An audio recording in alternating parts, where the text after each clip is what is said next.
റുക്കൂ ആണ്. റുക്കൂ അതാണ് നിസ്കാരത്തിൻ്റെ 4ാമത്തെ റുക്ന്.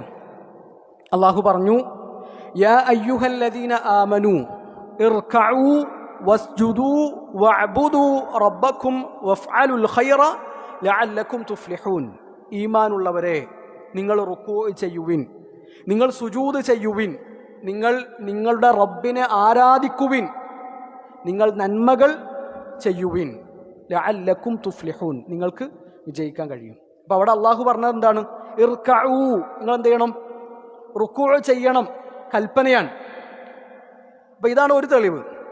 രണ്ടാമത്തെ തെളിവ്, നബി സല്ലല്ലാഹു അലൈഹി വസല്ലമ നിസ്കരിച്ചപ്പോൾ തെറ്റിയൊരു സ്വഹാബി ഉണ്ട്. പള്ളിയിൽ വന്നു, നിസ്കരിച്ചു, അയാളുടെ നിസ്കാരം തെറ്റി. ഇൻഷാ അല്ലാഹ് വിശദമായിട്ട് നമുക്ക് പറയാം. അപ്പോൾ ആ സ്വഹാബിയോട് നബി സല്ലല്ലാഹു അലൈഹി വസല്ലം പറയാണ്, സുമ്മ ഇർക ഹത്താ തത്മഇന്ന റാകിഅ, നിങ്ങൾ എന്ത് ചെയ്യുക? റുക്കൂ ചെയ്യുക, ആ റുക്കൂഇൽ അടങ്ങി ഒതുങ്ങി കഴിയുകയും ചെയ്യുക.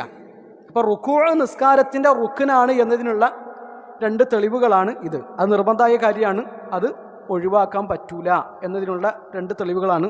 ഒന്ന് സൂറത്തുൽ ഹജ്ജിലെ 77ാമത്തെ ആയത്താണ്. 2 ഇമാം ബുഖാരി റഹിമഹുല്ലാഹു തആലക്ക് റിപ്പോർട്ട് ചെയ്ത ഹദീസാൻ. ഇനി റുക്കൂ ചെയ്യുമ്പോൾ റുക്കൂവിൻ്റെ രൂപം നമുക്കറിയാം. നമ്മളെ വിഷയം നിസ്കാരത്തിൻ്റെ രൂപമല്ല, ഈ ഷർത്തുകളും റുക്കുനുകളൊക്കെ പറഞ്ഞു പോവുകയാണ്. എന്നാലും പ്രധാനപ്പെട്ട ചില കാര്യങ്ങൾ അതിന് രൂപം ജസ്റ്റ് ഒന്ന് സൂചിപ്പിച്ചു പോകാം. റുക്കൂ ചെയ്യുമ്പോൾ സ്വാഭാവികമായിട്ട് നമ്മൾ എന്ത് ചെയ്യുക? കൈകൾ ഉയർത്തുക. കൈകൾ ഉയർത്തുക എന്നുള്ളത് എന്താണ്? സുന്നത്താൻ. 4 സ്ഥലങ്ങളിൽ, നിസ്കാരത്തിൽ 4 സ്ഥലങ്ങളിൽ കൈകൾ ഉയർത്തുക എന്നുള്ളത് സുന്നത്താൻ. 1 തക്ബീറത്തുൽ ഇഹ്റാമിൻ്റെ സമയത്ത്, 2 റുക്കൂഇൻ്റെ സമയത്ത്, 3 റുക്കൂയിൽ നിന്ന് ഉയരുമ്പോൾ, 4ാമത്തേതോ 2ൽ കൂടുതൽ റക്അത്തുകളുള്ള നിസ്കാരങ്ങളിൽ 1ാമത്തെ തശഹുദ് കഴിഞ്ഞ് നമ്മൾ 3ാമത്തെ റക്അത്തിലേക്ക് ഉയരുമ്പോൾ എന്ത് ചെയ്യുക? കൈകൾ ഉയർത്തുക. അപ്പം അത് സുന്നത്താൻ. അപ്പം അങ്ങനെ കൈകൾ ഉയർത്തി തക്ബീർ ചൊല്ലി എന്ത് ചെയ്യുക? റുക്കൂയിലേക്ക് പോവുക. റുക്കൂ എന്ന് പറഞ്ഞാൽ കുനിയുക എന്നാണ്. കുനിയുമ്പോൾ നമ്മൾ ശ്രദ്ധിക്കേണ്ടത് നമ്മുടെ മുതുകും തലയും എന്തായിരിക്കണം?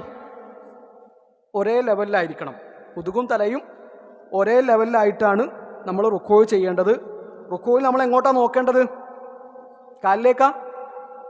അല്ല. സാധാരണ റുക്കൂയിൽ നമുക്ക് സംഭവിക്കുന്ന ഒരു പിഴവാണ്, നമ്മൾ എങ്ങോട്ട് നോക്കും?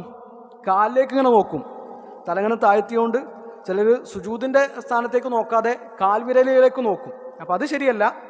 നമ്മൾ എന്ത് ചെയ്യണം? സുജൂദിൻ്റെ സ്ഥാനത്തേക്ക് തന്നെയാണ് റുക്കൂയിലും നോക്കേണ്ടത്.